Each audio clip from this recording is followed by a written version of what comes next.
হাড়ি ভাঙা শুরু হয়ে গেছে।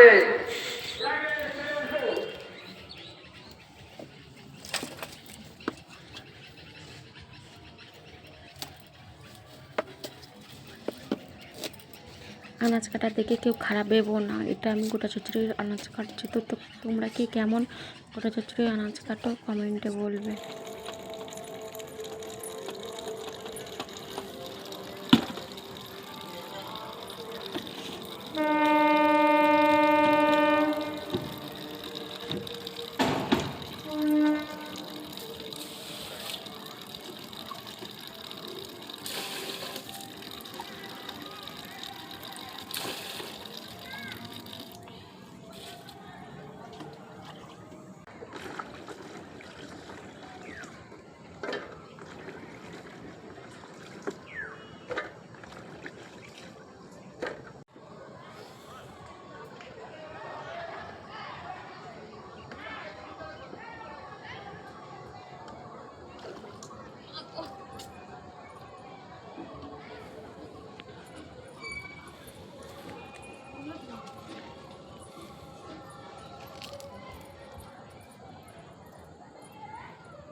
আমাদের বাড়ির সামনের ভিউটা দেখতে কেমন লাগছে কমেন্টে বলো।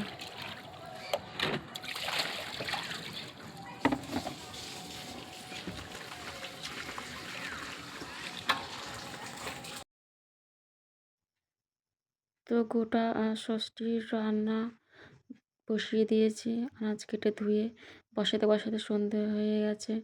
তো এদিকে দেখতে পাচ্ছ কড়াতে আমি শাক সেদ্ধ করতে দিয়েছি, ডাঁটা, ওই যে পালং শাকের ডাঁটা, পাতাকপি, এমনি শাক ভাপিয়ে নিচ্ছি। তো কড়াতে ধরছে না বলে গামলিতে রেখে দিয়েছিলাম, কমিয়ে গেলে দেবো। তো সব আমার শাক ভাপানো হয়ে গেছে, ঢেলে নিলাম। এবারে ওই গামলিতে যে আলু, ফুলকপি, গাজর, বিনস আছে এগুলো ভেজে নেব। তো তার জন্য কড়াতে তেল দিয়ে তার মধ্যে তেজপাতা, গোটা জিরে, শুকনো লঙ্কা, আদা বাটা দিয়ে আনাজটাকে ভালো করে কষে নেব।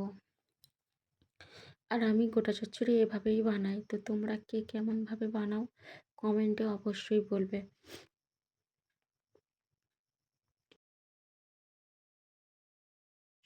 তো আদাটা দেওয়ার পর তেলটা ছিটিয়ে গায়ে আসছে বলে একটু হলুদ দিয়ে দিলাম যাতে না আর গায়ে আসে।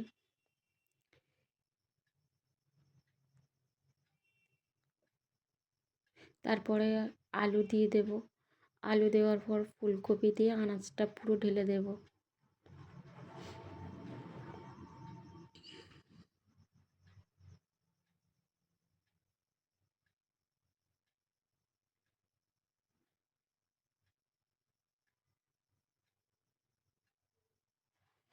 তো গোটা সেদ্ধর আনাজ আমি এভাবেই কাটি। তোমরা কে কেমন কাটো আর কে কেমনভাবে করো গোটা সেদ্ধ রান্না অবশ্যই কমেন্টে বলো। আর আমার এই ভিডিও যদি ভালো লেগে থাকে লাইক, কমেন্ট, শেয়ার করে পাশে থেকো। তো দেখো আমার রান্নাটা হয়ে গেছে।